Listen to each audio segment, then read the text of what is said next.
And your brain is the most powerful weapon. Your brain is the most powerful weapon in the world. Once you put away your phones and your computers and all that shit we have nowadays, that's great. We're up to date.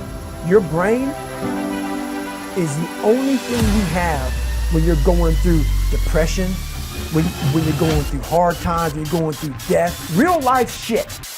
You can't Google that shit, man. You're alone.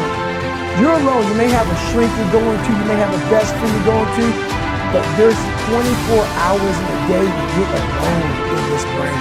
And your brain is talking to you in all kinds of ways. And it wants to control you, pull you in these different pockets.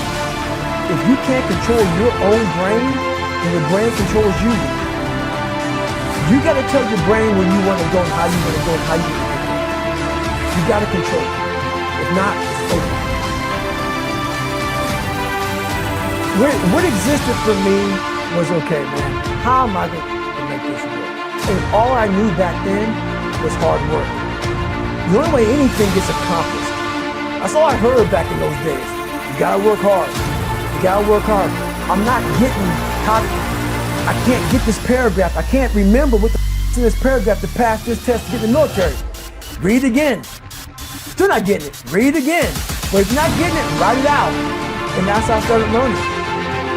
Okay, well, I gotta write out everything I do. And then write it out again.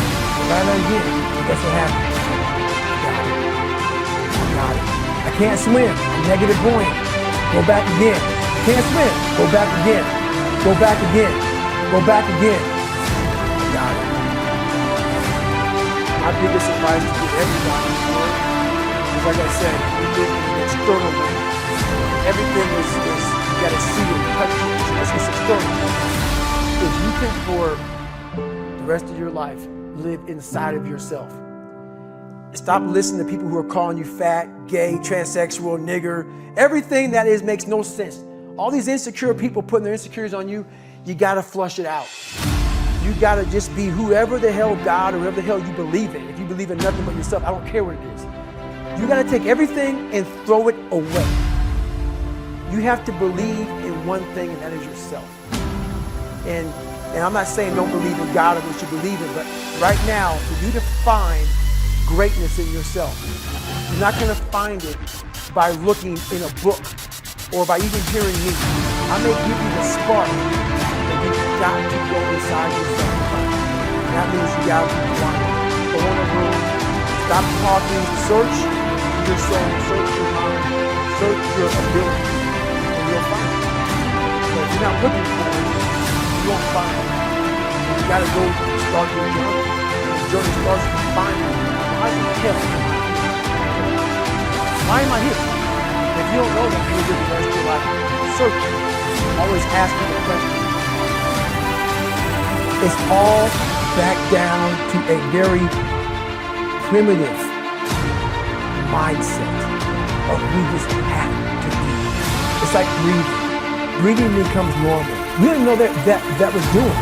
That's how you have to live your life. When that alarm clock goes off at 4 or 5 in the morning, your mind says no. You just say, this is what we do. It's what we do now. Because to get to where you want to go, the amount of pain involved, I'm not saying physical, I'm not saying you got to break yourself off. The amount of mental pain of how many times you're going to have to do something that you don't want to do to get to where you want to go. There's going to be more times you do something that you don't want to do. That's your new norm. So then it's like breathing. And then once you do this over and over and over again, it becomes like breathing. I don't want to live this lifestyle, but to get to the other side of this, I have to. I'm not saying to put yourself down. I'm saying listen to the truth. And the truth isn't in the 20%. The truth is in this other part of your brain saying, look, man, you're wasting a bunch of percentage here. We have 80 more percent that we're not tapping into because in this other 80% is suffering, pain, failure, self-doubt, darkness, and then a whole bunch of light. But to get to this light, you gotta go through all of this shit. So a lot of us know that.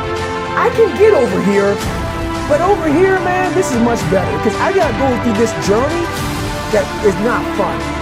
This from 20 to 100%, this shit in between is not fun. So we decide to live over here. So everybody goes, how do you do that? You know exactly how. You know exactly. It's not a magic trick. There's nothing I talk about in that book that's a magic trick. It's all back down to a very primitive mindset of we just have to do. It's like breathing. Breathing becomes normal. Like we don't know that we're doing it. That's how you have to live your life. When that alarm clock goes off at 4 or 5 in the morning, your mind says no. You will say it's what we do now. Because to get to where you want to go, the amount of pain involved, I'm not saying physical, I'm not saying you got to break yourself off. The amount of mental pain of how many times you're going to have to do something that you don't want to do to get to where you want to go. There's going to be more times you do something that you don't want to do than you are going to do. And that's your new norm. So then it's like breathing. And then once you do this over and over and over again, it becomes like breathing. I don't want to live this lifestyle, but to get to the other side of this, I have to. So if you really want it, you realize what trying is and what trying is not. Most of this generation quits the second they get talked to. You did this wrong, or they get yelled at. It's so easy to be great nowadays because everybody else most people are weak. This is a softened generation. So if you have any mental toughness, any ability, if you have any fraction of self-discipline, the ability to not want to do it but still do it. People have a hard thing understand. I hate to run. Well, why do you run if you hate it? What are you talking about? I don't want to take showers and eat either. I hate that too. That's life, man. It wasn't until I changed that mentality that I became somebody. But if you can get through doing things that you hate to do, on the other side is greatness. That's what people think. By me running, I am callousing my mind. I'm not training for a race. I'm training for life. I'm training for the time when I get 2 o'clock in the morning call that my mom is dead or something happened tragic in life. I don't fall apart. I'm training my mind and my body and my spirit to fall one so I can handle what life is going to throw at me. Because the life I've lived, it throws a whole bunch at you. And if you're not physically and mentally prepared for that, then it's going to come and you get to nobody. And that's why I talk about the warrior mentality. And that's why so many people are lost when I start talking. You have the right.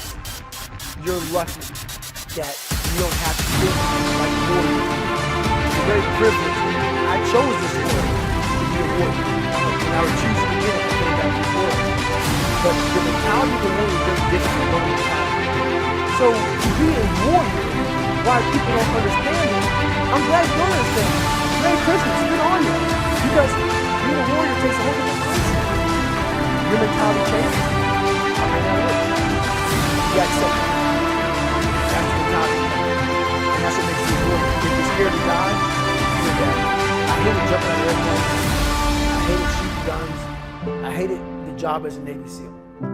But I did it because I wanted to change myself.